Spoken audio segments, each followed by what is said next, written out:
শিক্ষার্থী বন্ধুরা, এখন আমি তোমাদের ইসলামিক ইউনিভার্সিটি অফ টেকনোলজি আইইউটিতে ভর্তি পরীক্ষা সম্পর্কে এ টু জেড তথ্য জানাবো। তোমরা দেখো, 1 নাম্বার এখানে আসন সংখ্যা 722টি, যার মধ্যে এখানে দেখো 720টি প্লাস এখানে 2টি ওআইসি স্কলারশিপ। এখানে ওআইসি স্কলারশিপ বলতে বোঝায় অর্গানাইজেশন অব ইসলামিক কোঅপারেশন, সদস্য রাষ্ট্রগুলোর শিক্ষার্থীর জন্য সংরক্ষিত আসনকে বোঝায়। মানে ওআইসি সদস্য যে দেশগুলো রয়েছে সেই দেশগুলোর জন্য শিক্ষার্থীর সংরক্ষিত আসনকে বোঝাচ্ছে। এই স্কলারশিপের মাধ্যমে ওআইসি সদস্য দেশগুলোর শিক্ষার্থীরা নির্দিষ্ট কিছু শর্ত পূরণ সাপেক্ষে আইইউটিতে পড়াশোনার সুযোগ পায়। এই স্কলারশিপ সাধারণত টিউশন ফি, আবাসন এবং অন্যান্য আনুষঙ্গিক খরচের জন্য সহায়তা প্রদান করে থাকে। এটি ওআইসি এর সদস্য দেশগুলোর মধ্যে শিক্ষাগত সহযোগিতা বাড়ানোর একটি প্রচেষ্টা।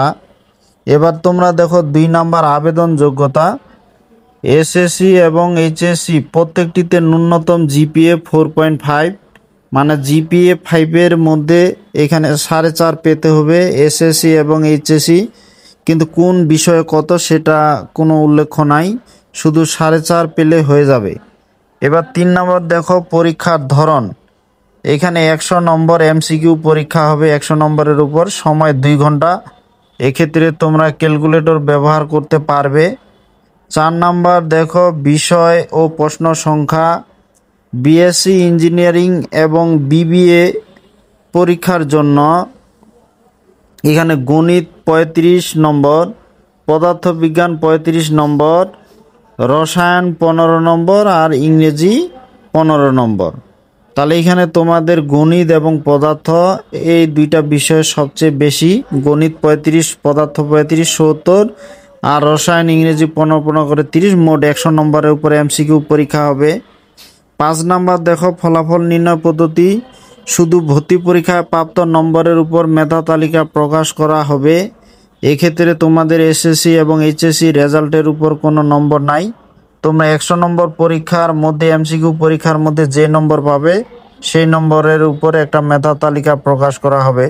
তা শিক্ষার্থী বন্ধুরা, আশা করি তোমরা ইসলামিক ইউনিভার্সিটি অফ টেকনোলজি আইইউটিতে আসন সংখ্যা, আবেদন যোগ্যতা, পরীক্ষার ধরন, বিষয় ও প্রশ্ন সংখ্যা ও ফলাফল নির্ণয় পদ্ধতি সম্পর্কে ভালোভাবে বুঝতে পেরেছো।